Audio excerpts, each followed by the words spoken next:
मेहुल चोकसी जो भारत के कानून से भाग गया था, अब डोमिनिका की पुलिस ने उसे पकड़ लिया और जमकर उसकी कुटाई की। और अब तो इस भगोड़े के सबूत लेकर दिल्ली से एक जहाज भी डोमिनिका पहुंच चुका है। और आगे किस तरह की कार्रवाई की जाएगी, आज इस खबर में आपको दिखाएंगे। दरअसल पीएनबी घोटाले का आरोपी और भगोड़ा हीरा कारोबारी मेहुल चोकसी डोमिनिका में पकड़ा गया और उसकी पहली तस्वीर सामने आई। मेहुल चोकसी जो कभी बेफिक्र होकर खुली हवा में सांस लेता था, आज जेल के अंदर खड़ा है। जिसके चेहरे पर चमक दमक और मुस्कान नजर आती थी, आज वो धोखाधड़ी के केस में नाम आने के बाद भागते और छिपते हुए बेहाल नजर आ रहा है। दरअसल मेहुल चोकसी डोमिनिका में क्रिमिनल इन्वेस्टिगेशन डिपार्टमेंट की कस्टडी में है। उसे 4 दिन पहले ही गिरफ्तार किया गया था। मेहुल की जो तस्वीरें सामने आई हैं, उसमें वो जेल में बंद दिखाई दे रहा है। लोहे के दरवाजे के बाहर ताला लगा हुआ है, जबकि जालियों के उस पार भगोड़ा हीरा कारोबारी खड़ा है। चोकसी की एक आंख इस दौरान सुर्ख लाल नजर आ रही है। हाथ पर नीले रंग का निशान भी दिख रहा है। माना जा रहा है कि ये चोट के निशान है। कैसे आए, इस बारे में फिलहाल कुछ कहा नहीं जा सकता, लेकिन मीडिया रिपोर्ट्स के मुताबिक उसके वकील के हवाले से कहा गया है कि उनके मुवक्किल के साथ टॉर्चर किया गया। फोटोज में चोकसी को हल्के नीले रंग के लिबास में देखा जा सकता है, जैसा कि कैदियों को पहनाया जाता है। मेहुल चोकसी की तस्वीरें एंटीगुआ न्यूज रूम की ओर से जारी की गई हैं। मेहुल चोकसी की तरफ से आरोप लगाया गया है कि उसके साथ डोमिनिका की जेल में मारपीट की गई है।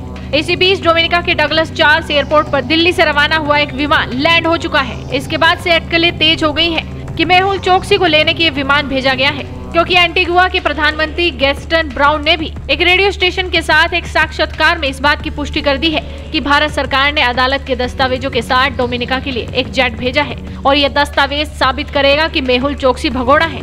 और ये दस्तावेज बुधवार को डोमिनिका अदालत में दिखाए जाएंगे। इससे पहले मेहुल चोकसी के वकील ने दावा किया था कि मेहुल चोकसी को एंटीगुआ से जबरन अगवा किया गया, उन्हें पीटा गया और उन्हें डोमिनिका ले जाया गया।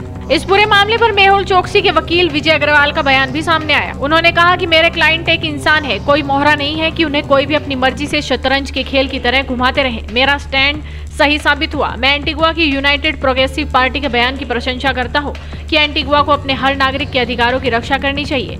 उन्होंने आगे कहा, मेरे क्लाइंट मेहुल चोकसी एंटीगुआ के नागरिक हैं और एंटीगुआ के संविधान के तहत सभी कानूनी संरक्षण के हकदार भी हैं। जहां मेहुल चोकसी के वकील ये दावा कर रहे हैं कि मेहुल चोकसी एंटीगुआ के नागरिक हैं, वहीं एंटीगुआ और बारमूडा के पीएम ने साफ कर दिया है कि मेहुल चोकसी की नागरिकता का मामला अनसुलझा है और वो अभी भी एक भारतीय नागरिक ही है। दरअसल मेहुल चोकसी एंटीगुआ स्थित अपने घर से 23 मई की शाम को गायब हो गया था। बाकायदा उसके लापता होने की रिपोर्ट भी दर्ज की गई थी, लेकिन 26 मई को उसे डोमिनिका में पकड़ लिया गया। बताया जा रहा था कि वो क्यूबा भागने की फिराक में था, लेकिन रास्ते में ही उसे पकड़ लिया गया। जिसके बाद ये खबर आई कि डोमिनिका मेहुल चोकसी को भारत को सौंपने के लिए सहमत हो गया है, जिसके बाद इस भगोड़े बिजनेसमैन को भारत लाए जाने की संभावनाएं बढ़ गई हैं। जनवरी 2018 की शुरुआत में पंजाब नेशनल बैंक में करीब 13,000 करोड़ रुपए का घोटाला होने का खुलासा हुआ था। इस मामले में 30 जनवरी 2018 को सीबीआई ने एफआईआर दर्ज की थी, लेकिन उससे पहले ही इस घोटाले के 2 मुख्य आरोपी नीरव मोदी और मेहुल चोकसी भारत छोड़कर भाग गए थे। तब से ही दोनों आरोपियों के प्रत्यर्पण की कोशिश की जा रही है, लेकिन अब लगता है कि भारत का गुनहगार मेहुल चोकसी जल्द ही भारत आएगा और उसे उसके गुनाहों की सजा दी जाएगी। तो आप भी इस वीडियो को शेयर कीजिए और जुड़े रहिए हेडलाइंस इंडिया के साथ।